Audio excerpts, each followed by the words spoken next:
people often wonder how a person like me, born into a family of accountants with a curiosity level hovering around 0 when it comes to wildlife, ends up slogging through sea lion feces infested waters just to count some birds. It's really a head scratcher for sure, and I'm trying to figure it out myself. But imagine this. I'm in the middle of nowhere in the tropical forest, just wearing a bright orange shirt because I'm widely unprepared most of the time, and I'm surrounded by wasps and who knows what, surveying a species that has, against all odds, clawed its way back from the brink of extinction, the Puerto Rican parrot. And then there are those nights in which I'm catching birds whose diet is giving us the 411 of the Pacific Ocean's food chain and how climate change is impacting it, because why not? My fascination with nature is really a mystery wrapped in an enigma. I can't pinpoint the exact moment where it all began. There's one memory that sticks out like a sore thumb.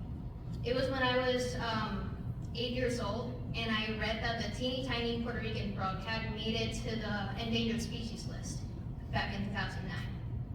Most folks would be worried about the frog for all the environmental reasons, but not me. I was genuinely bummed out at the idea of losing my own froggy nighttime serenade. So what do?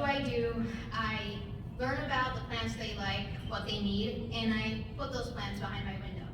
Now I ensure I have my own little froggy orchestra every single night, or a very annoying chorus that keeps you up. I guess it really depends on who you ask.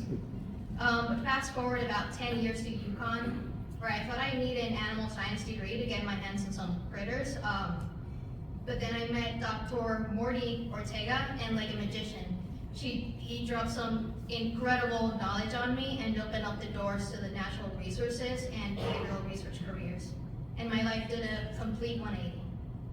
With Morty as my guide, I jumped headfirst into my passion for animal behavior and pair bonding. And of course, I had to power through all these class requirements that at the time felt like a chore, and I was very annoyed at them. But they turned out to be a secret weapon for the future. I think that's what really makes UCONN unique. We get down and dirty, hands-on on the field, even on those days where it feels more like mud wrestling than class or research. It's the real world experience that has prepared me better than most of my other peers. Last summer, I supported an internship with UCONN's ecosystem knowledge in Santa Cruz, and that's where I got up close and personal with seabirds. I collected more population data you can probably shake a stick at, or even learn how to collect bird bands, repair, and quote on bird bands and birds, and prepare business. It was like seabird boot camp, and I emerged with a backpack full of sand, bird poop, scars, but a bunch of skills that will serve me for the future. Now here's the kicker. This internship opened doors to a network of connections in the SeaWorld conservation world, including professors and from various universities, and they've all been like Captain Planet and the Planeteers, just helping me and guiding me through this wild world of wildlife.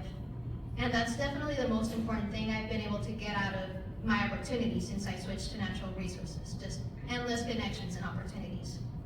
And here's the real scoop. My time with our feathered friends opened my eyes to something mind-blowing. Queerness isn't just a human thing. And I'm talking Puerto Rican parrots, I'm talking western gulls, penguins, Legion albatrosses. They're all forming female-female pair bonds. And as a queer individual myself, that hit close to home.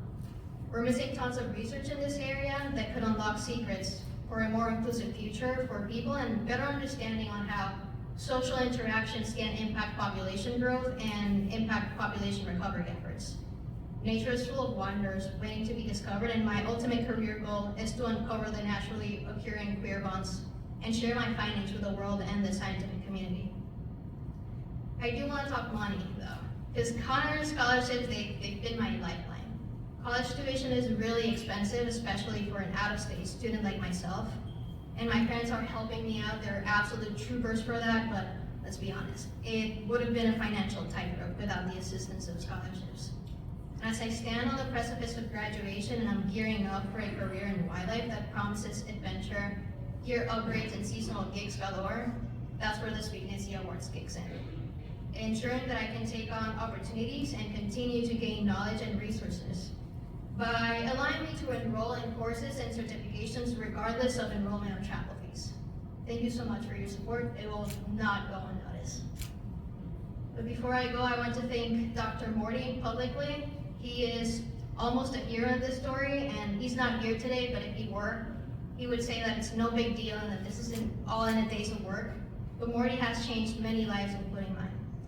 His mentorship has been a big key in this journey. Thank you all for listening. Thank you, Mr. Spignesi and family. This award will help me go far by allowing me to continue my education and taking advantage of opportunities that I otherwise wouldn't have been able to take on because of financial reasons. I want to thank my parents for all their hard work and effort in ensuring that I can get a good education and achieve my dreams. Could not have done this without them. Thank you all.